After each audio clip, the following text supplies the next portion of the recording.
тази част на предаването ще погледнем към актуалните движения на финансовите пазари след наситената с новини от централните банки минала седмица.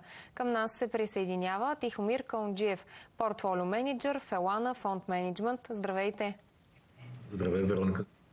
Федералният резерв сбъдна очакванията за 25 базисни пункта увеличение, както стори и Европейската централна банка миналата седмица. Достигнахме ли обаче вече пика на лихвите в Съединените щати и еврозоната? Или можем да видим още увеличение? Със сигурност можем да видим още увеличение. Правя това предположение, защото все още виждаме, че инфлацията не е напълно овладяна. Последните данни, които видяхме от страна на Европейската икономическа зона, виждаме, че все още основната инфлация, така наречената core инфлация, е доста висока. И мисля, че поне по отношение на ЕЦБ предстои продължение на политиката за тягане на лихвени проценти. По отношение на Федералния резерв, там все още стоят едно или две покачване на лихвата като потенциал. Мисля, че проблема с инфлацията все още не е решен. Виждаме, че през последните няколко седмици горивата се движат в възходяща траектория, така че инфлацията може да бъде подхранена от този фактор.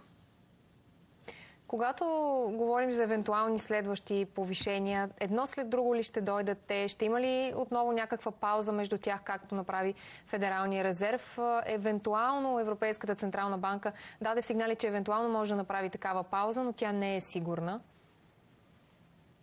Да, не е сигурна. Пак поради това, което споменах, тъй като инфлационният процес не показва абсолютни признаци за това, че е овладян по отношение на еврозоната.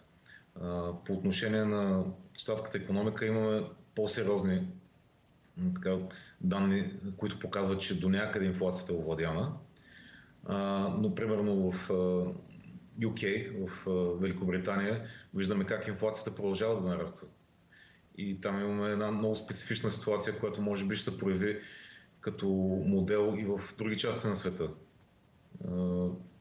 Виждаме, че инфлацията в Великобритания не намалява, даже прави по-високи нива през последните няколко месеца. Защо Английската централна банка се намира в тази сложна ситуация? Комисията по паричната политика заседава тази седмица и изглежда наистина не има никак лесно при вземането на решения и осъществяването на политиките там. Кои са факторите, които възпрепятстват това паричната политика да започне да дава желаните резултати, както вече виждаме в Съединените щати и в еврозоната?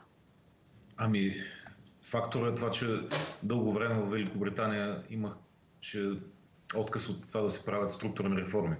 И всички структурни реформи, липсата на структурни реформи, реално доведаха до една лошо функционираща икономика, която реално сега най-прякото изражение за това е инфлационният процес, който не може да бъде овладян. Защото реално инфлацията, която виждаме в Великобритания, ако направим една аналогия, това е като температурата за болния човек. Показва, че има някакъв съществен проблем в организма и той трябва да бъде излекуван. Но лекуването с прекалено ниски лихви няма такъв вариант.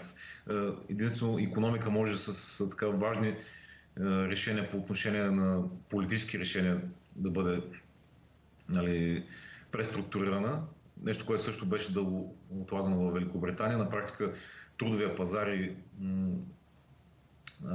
самия Брекзит, който се случи по доста мъчителен начин, отложиха голяма част от проблемите и сега реално британската икономика се бори с тези отложени проблеми. В такъв случай сигурно ли е увеличението на лихвените проценти тази седмица от страна на АЦБ? Да, мисля, че е доста сигурно. Даже е сигурно, че ще продължи покачването. Сега очакването за 0,25% лихвено покачване, очакват се още няколко стъпки на повишение с по 0,25%. Какво е отношението ви към британските активи в момента на фона на това, което коментираме? Има ли добри инвестиционни възможности при тях? Сме да твърдя, че единствено добри инвестиционни възможности има в енергийния сектор на Великобритания, но там има редица мерки, които ограничават потенциала за ръст на акциите, от гледна точка на това, че изкуствено се налагат ограничения по отношение на енергийните ресурси и това до някъде ограничава печалбите на компаниите от сектора. До някъде банковия сектор може да се каже, че буди така интерес, от гледна точка на това, че голяма част от банките в момента акумулират много добри печалби от по-високия лихвен марж, който се прави. Така общо, другите сектори мисля, че не са до някъде, може би и технологичният сектор, който се развива в Великобритания, но той не е чак толкова голям. Какви са очакванията ви за обрата в паричната политика? Кога евентуално можем да видим намаление на лихвите от двете страни на океана, ако се върнем отново, Съединените щати и еврозоната, и колко бързо би могло да се случи то? Колко бързо? Това е вече въпрос от страна на централните банкери, но значи лихвено понижение ще видим едва тогава, когато инфлацията покаже рязко намаляване по отношение на стойността, което се докладва месец за месец, и евентуално видим по-рязък спад при енергийните ресурси.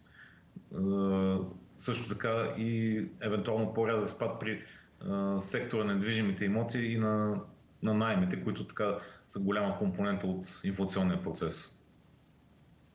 Сигурно ли е мекото приземяване в Съединените щати и еврозоната, след като икономическите данни в последно време показват известна стабилност на икономиката?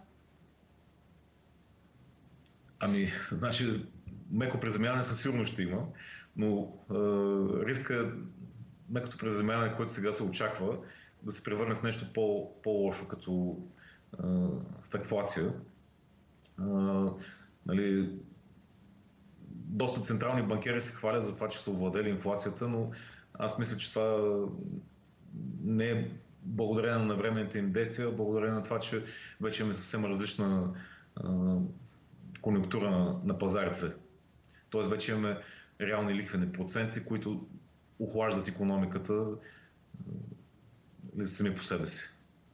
Да чуем още едно мнение по въпроса за паричната политика. Увеличението на лихвите от страна на Федералния резерв бе необходимо и това е по-малкото зло, защото по време на пандемията бяха отпечатани безпрецедентно количество пари и в Европа, и в Америка, което доведе до много високи нива на инфлацията.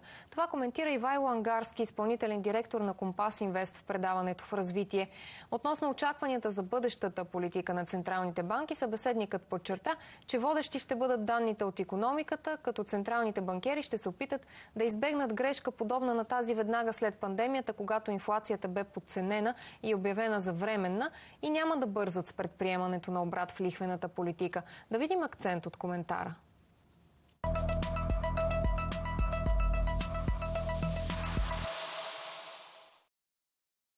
Вие казахте, че устойчива се оказа щатската икономика. Тук хем в момента инфлацията е на 3%, хем и икономиката е стабилна, така че мерките дават ефект. В същото време прогнозите на самия Федерален резерв са за инфлацията да остане повишена също. До тази година те дават 3,3, въпреки че по последни данни е 3%. За до година, 24-та година, това е, че по последните прогнози от снощи са, казвам не на членовете на ФЕД, а на анализаторите на ФЕД, така да кажем, е 2,4%, така че самите те не очакват инфлацията да влезне в таргета, в целевите показатели дори до година, което подсказва обратно на очакванията на инвестиционните банки, че може би ще останат малко по-дълго време повишени лихвените нива, за да се избегне и тази, може би, грешка, която допуснаха Федералния резерв преди, когато бяха стимулативните пакети, за да се избегне един колапс на икономиката заради пандемията. Тогава, ако си спомняте, Федералния резерв постоянно, и господин Павел казваше, че инфлацията е временна, а тя, както беше временна, стигна 9%, и сега може би се опитват да избегнат тази грешка и гледат да се презастраховат, като дават едни по-завишени очаквания за инфлация инфлацията и не бързат да обявяват битката с инфлацията за спечелена.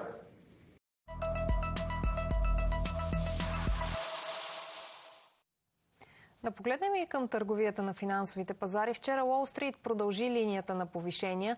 S&P 500 се покачи леко до около 4590 пункта. 16-месечен връх. А NASDAQ 100 затвърди най-дългата си позитивна месечна серия от август 2020. Какво поддържа оптимизма на американските пазари? Кои са ключовите фактори, които влияят в момента? Първият елемент на оптимизъм е това, че всички очакват свалянето на лихвите.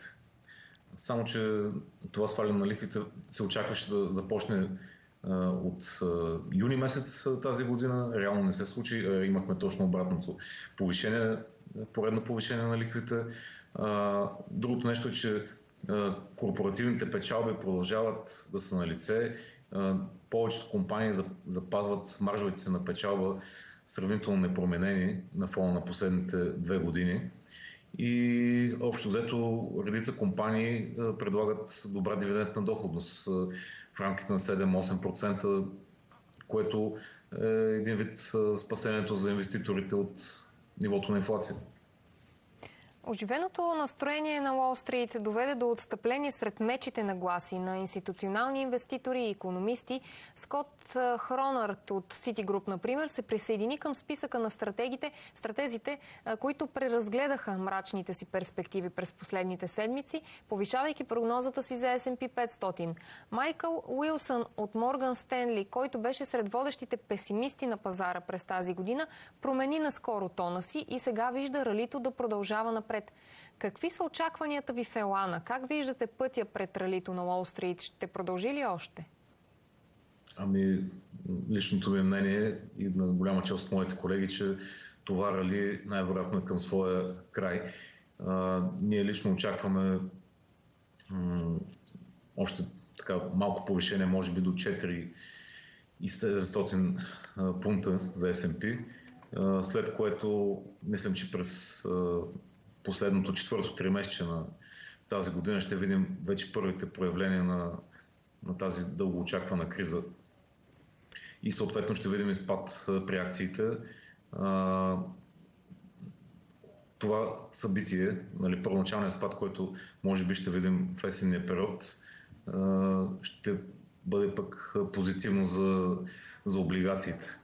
Мисля, че голяма част от свободните средства ще бъдат насочени към облигации, които в момента предлагат доста атрактивни доходности. Освен облигациите, как ще трябва да се пренареди портфейла на инвеститорите, за да могат те да се възползват от това прекъсване на ралито, което очаквате и края му? Като цяло аз съм привърженик на балансираните инвестиционни стратегии в този момент. Смятам, че поне половината от портфейла на балансираните профили инвеститори трябва да бъде в облигации, а другата част от портфейла трябва да бъде диверсифицирана между акции и суровини. Аз лично виждам вариант, в който суровините да останат като актив убежище за следващите 12 месеца. Кои суровини по-конкретно визирате? Всички благородни метали. Злато, сребро, платина. Да погледнем и на изток. Данни от Китай показаха забавяне на жилищните продажби и производството. PMI индексът на Кайсин показа, че фабричната активност се е свила през юли при очаквания на икономистите за лек ръст. Азиатските пазари извън Китай обаче се покачиха днес, като един от регионалните индекси се повиши за 7-ма поредна сесия. Най-дългата позитивна серия от януари насам. Защо данните за слабост на китайската икономика не тревожат толкова много инвеститорите? Защото мисля, че сме по средата на един процес на преместване на фокуса на инвеститорите от Китай към страните около Китай и развиващата се част на Азия. Така наречения геополитически процес на френчшоринг движи очакването на инвеститорите за това, че голяма част от производствата в Китай ще бъдат изместени към страни, които са по-приятелски настроени, като Индонезия, Южна Корея, Виетнам и Япония. Съответно, нали, това създава очакване на инвеститорите за по-голям ръст в тези икономики и съответно ръст на печалбите на компаниите в тези икономики. Да погледнем и към сезона на отчетите към края на нашия разговор. Какви са основните изводи до момента, които можем да направим от него? Той е в разгара си. Изводите са, че голяма част от компаниите показват по-ниски нива на печалби, нали, на обща база спрямо очакванията за печалби, които имаше до момента. Няколко така сектора отнасят положителни изненади. Основно това е технологичният сектор и финансовия сектор. И така, обикновено, когато мениджмънта споделя планове за това, че ще задържи първоначалните си прогнози за печалби и приходи в рамките на 2023 година, това е положително. Това се възприема доста положително от инвеститорите, но сме доста често и свидетели на промяна в тези прогнози на менеджерите, което пък рязко сваля оценките на дадени акции. Можем ли да споменем някои компании, които са направили по-голямо впечатление с отчетите си?